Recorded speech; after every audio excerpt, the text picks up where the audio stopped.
She ruled an empire without ever wearing a crown, feared by sultans, trusted by no one, yet no one could remove her. Her name was Kosum Sultan, the shadow queen who turned the Ottoman court into her chessboard, and every piece played to her will. But before she was the most powerful woman in the Islamic world, she was just a girl, a Christian girl named Anastasia, stolen from her home, sold into the Ottoman harem like property. She arrived in chains, but within a few years, she would be giving orders to emperors, not by blood, not by war, but through silence, seduction, and strategy. Anastasia, renamed Kosum, rose in a world ruled by whispers, where every smile could be a lie, and every gift could be poisoned. She learned quickly: survive the harem, and you survive the empire. And she didn't just survive. She became the power behind the throne, influencing not one, but 6 Ottoman sultans, including her husband, her sons, and even her grandsons. While men ruled in name, Kosum ruled in truth. This is the story of how a kidnapped girl from a Greek island rose to control the most powerful Islamic empire on earth. At just 15, she was thrust into a world ruled by whispers, where every smile could be a lie, and every gift could be poisoned. In that same year, the empire crowned its new ruler, Sultan Ahmed I. A boy of 16, young, idealistic, and unprepared for the weight of an empire. And then, he saw her. History calls it fate, others call it love, but when Ahmed met Kosum, the Ottoman court would never be the same. Kosum was unlike any woman Ahmed had ever known, intelligent, sharp, and breathtakingly beautiful. She wasn't just a concubine, she was a force. While others sought his favor with flattery, Kosum spoke with courage. And Ahmed listened. What began as desire soon became devotion. Kosum became his Hasiki Sultan, the chief consort, and the only woman he truly loved. Their union gave the dynasty what it craved: heirs. Princes who would carry the blood of Osman and Kosum. But love in the harem was never safe. Every child born meant a future war for the throne. And every mother, a rival. Kosum learned fast. To protect Ahmed, to protect her sons, she had to outwit every enemy hiding behind the lattice screens. For years, they ruled together, Ahmed on the throne, Kosum in the shadows. Her words shaped his laws, her whispers moved armies. But time was cruel. In 1617, when Kosum was only 28, tragedy struck. Sultan Ahmed, the man who loved her like no other, fell ill. He was just 27 years old when death claimed him, leaving behind a grieving consort, young princes, and an empire in chaos. For Kosum, this was not the end. It was the beginning of a darker chapter, a fight for survival, and the throne, for her children. After Sultan Ahmed I died in 1617, his brother Mustafa, unstable and indecisive, took the throne. In the chaos, young Kosum saw the opening she needed. She began shaping succession in the shadows, bending ancient rules to protect her sons, and secure her future. Then Osman II ascended in 1618, ambitious, reform-minded, and terrified of Kosum's influence. He planned military reforms and a pilgrimage to Mecca, but exposed himself to mortal danger. Osman planned to replace the Janissaries with a new Anatolian army, a plan whispered about in the palace, and leaked. In May 1622, the Janissaries, the Ulama, and palace factions revolted. The Sheikh al-Islam issued a fatwa, inspiring mobs to storm Topkapi. Osman was captured, stripped, paraded through Istanbul, and taken to Yedikule fortress. There, Osman II, only 18, was strangled by executioners. He fought back with his bare hands. They ripped off his ear and one used a hanging cord. His brutal end was a turning point, the first Ottoman Sultan murdered by his own elite. And through it all, Kosum's ally David Pasha, her stooge at the top of the palace, pulled the strings.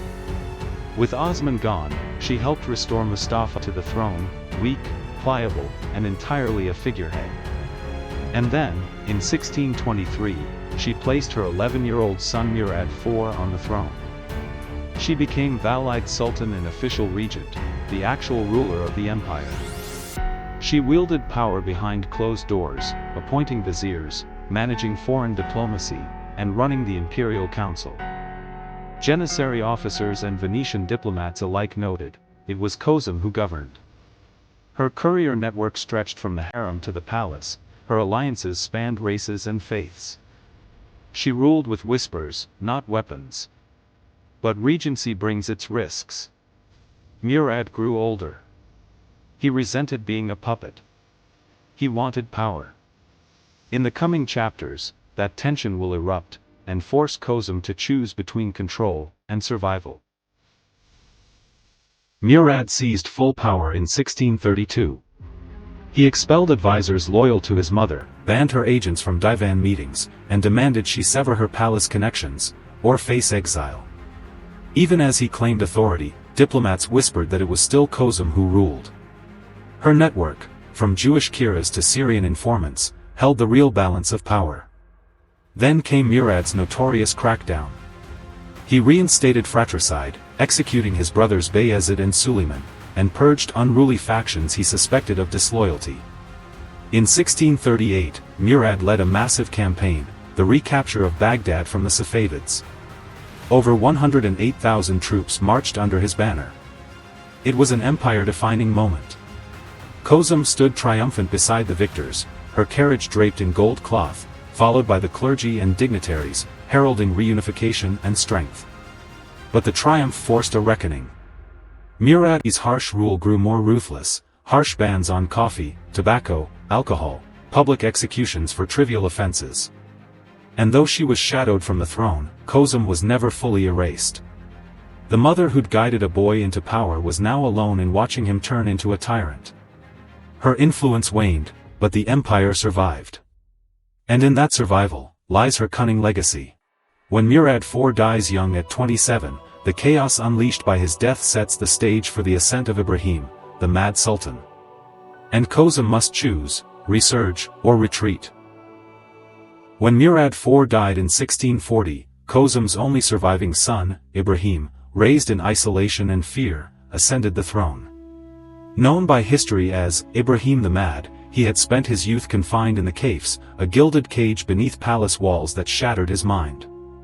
A ruler obsessed with pleasure, women, perfumes, and cruelty. He showered favorites with entire treasuries, humiliated his own sisters, and filled the harem with chaos.